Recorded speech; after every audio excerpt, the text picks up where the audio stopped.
Good afternoon, trading world. It is July 9th, 2023, the day before the market opened.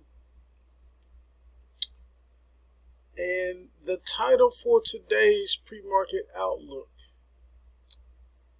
Volatility coming back to life soon. What to watch and why. As you know, I haven't been in front of the screens a lot this summer, with good reason. I am close to wrapping up the first guide in a series about trading day types, so stay tuned and look out for that to hit pretty soon. Now, to update us on what I see in the markets. I have a very firm belief that no matter what fundamental analysis says, somehow, some way, technical analysis will confirm or deny. I talk a lot about dissonance and harmony between the three types of analysis. I am more inclined to take bigger or more positions when there is harmony between the three types of analysis, mainly the two. The opposite is true when there's dissonance between the three types of analysis. Then there's times where my spider sense tingles and I listen more to the technical side of analysis than others. Usually this happens when there is a tide change coming. These tide changes happen when a cycle is nearing a decision or rest area. Decision areas are when a particular cycle time frame is at or near an important support or resistance, and it has to decide to either continue the current trend or reverse course and possibly start a new trend direction. At this moment, the monthly cycle or time frame is in control, and it means that we have to close below 417, maybe all the way down to 404 on the SPY in order to break the current monthly trend. However, by then it is too late. We have missed a significant move. So now, with the monthly time frame in control and approaching its overbought area, it becomes more and more important to watch the time frame below the one in control. I often compare the market and its cycles to relay runners. Each runner has to complete its lap before handing the baton to the next runner or cycle. According to the weekly, we have to break below the 429, 425 area to break out of its current trend. Now, that is the technical side. It is very concerning to understand where we are on the fundamental side of the analysis too. As we approach overbought on the monthly, right now the market is at the whims of the tech sector. Out of the top 5 stocks powering the S&P, 3 are from the tech sector: Tesla, AMD, and Nvidia. Let's look at some basic fundamentals. If book value per share on a given stock is lower than its market value per share, then it is considered to be overpriced or overvalued stock. Let's look at Tesla. Tesla has a book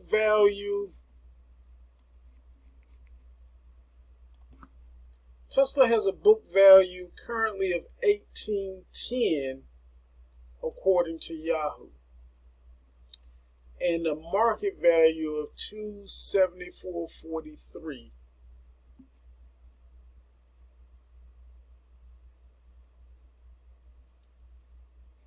let's go to AMD.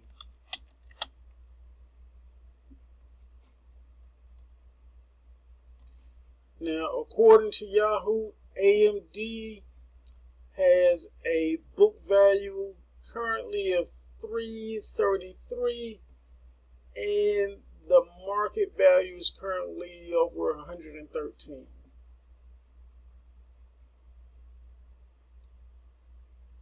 The next on the list was Nvidia.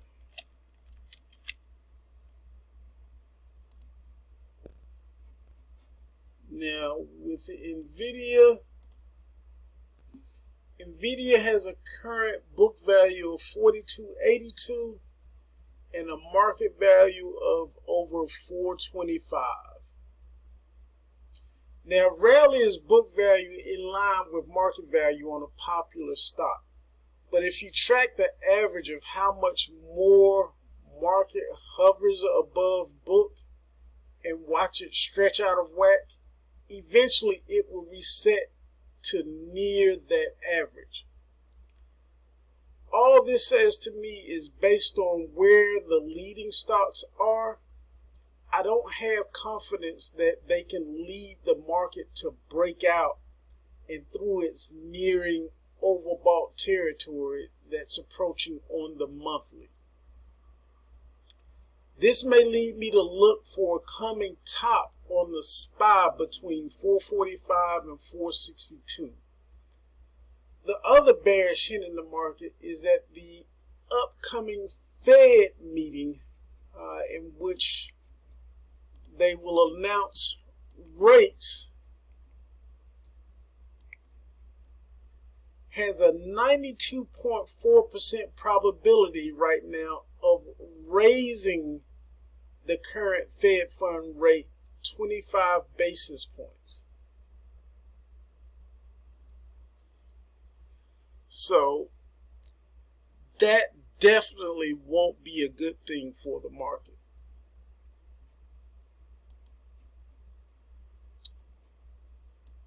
Now, the weekly outlook for this week says we have a bullish bias closing above the 438.55 with a possible retracement above 442 area at some point this week. We have dissonance between the tech side, which is bearish, and the quant side, which is bullish. Alright, I haven't done this in a while, but let's take a look at the key levels to watch for tomorrow. Alright, here we are back with the key levels to watch for. Starting on the support side, we have our jack support at the 438 to the 437 area. Queen support is going to be the 436 to the 435 area, and king support 434 to the 432 area. On the resistance side, we have our jack resistance at the 439 to the 440 area, queen resistance 441 to the 442 area, and then king resistance 443 to the 444 area. The main thesis for the day will be bearish, closing below the 438.55 with a projected target low of between 438 and the 434 area. The alternate thesis is bullish, closing above the 438.55 with a projected target high of between 439 and 444. The main channel we are in is between the 425 area all the way up to the 453 area. Last week, market strength and breadth opened low and immediately raced up, but gave back a big chunk of it the second half of the day. I expect strength to open weak and get a little weaker, then begin to level out ahead of the rally coming through the middle or end of the week. We have dissonance between the technical side, which is bullish, and the quant side, which is bearish. The futures have a bearish bias for the day with dissonance between the technical side, which is bullish, and the quant side, which is bearish. This means that we're more likely headed for a range day with a decent amount of activity toward the lower side. So be very careful tomorrow. At some point, if not tomorrow, a little later this week, I will be looking to put on some bullish trades at lows this week. If we can get close to that, what am I looking for? Somewhere near that 4.